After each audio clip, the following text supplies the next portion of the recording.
Anyway, that was a great start. And then we had Vishal Sikka do a master class on AI. And then we had our optimistic, bullish friend, Naveen Chadda, talk about AI as if it's going to be the next cure to humanity, right? So we had some of everything. And the mayor of San Francisco, Daniel Lurie, talked about how the city's improved. Look at this. We gave you this weather, this feeling. I mean, it's all orchestrated, right? So, but enjoy. I mean, the reason we brought this to San Francisco is I lived here, my wife and I, where's Chris? Have lived here for 26 years, right? And loved the city through the high times and the low times. And we're now seeing it come back. And that's one of the reasons we decided to have the forum here, is for all of you to experience how resilience, right, of the city. How does a city rebound after so much of bad reputation and issues that have happened here?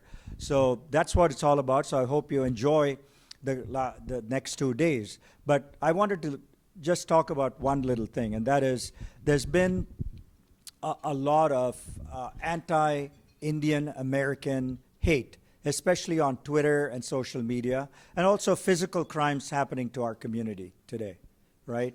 And that is not something we want to stand as, on the sidelines and watch. We have to rebut and respond to it. So Indiaspora has a Twitter team responding with facts about all the things when they say go home and so on and so forth, right? All with facts. And we need to, as a community, start projecting these facts, right? We're 1% of the population. We pay 6% of American taxes.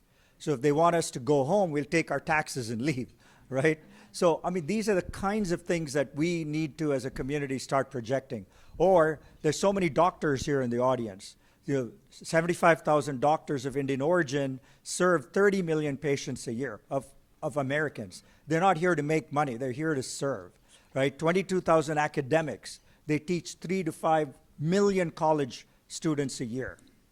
I mean, these are the metrics we published last year in our report with BCG. We need to start projecting that to the whole community, right? And so this week, we have a new report, and I hope you've seen it, and I hope you'll talk to all your colleagues about it, especially non-Indians. And that is the Indian American community over the past 25 years has given $3 billion to institutions of higher learning.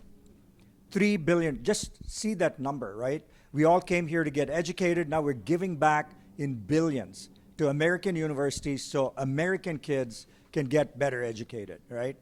So this is the kind of stuff. We also have a report outside we did in conjunction with Dahlberg that shows Indian American philanthropic giving has increased tremendously since the first time we did the survey about 8 years ago, when Indian American giving was not up to American standards, but now it's well past American giving in terms of our giving across every demographic, across every income group.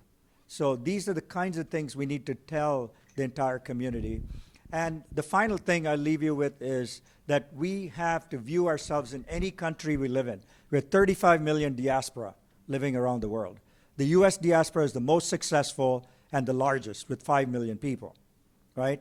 But in any country we go to, we have to view ourselves as a national asset, not a liability. So any country we go, whether it's Singapore or the US or Canada, the Indian diaspora adds value to that country. They create jobs.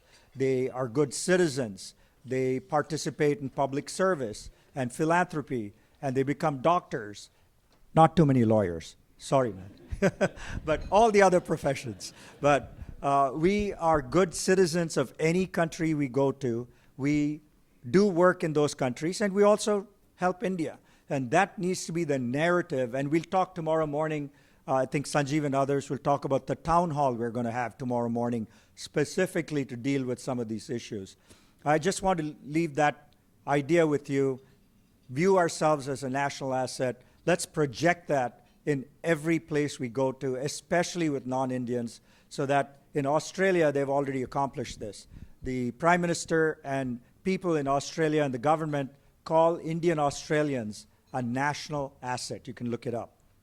We want the American president at some time to call Indian Americans a national asset, right? We will get there. We will get there. And again, this hotel is beautiful, so spend some time here. It was built in 1906, just before the earthquake, and it got damaged quite a bit. It reopened finally in 1907, and every president of the United States, sitting president, has stayed here except the current one. We hope at some point he'll grace the occasion and stay in this historic hotel as well. So with that, I leave you and I turn it over to Sanjeev.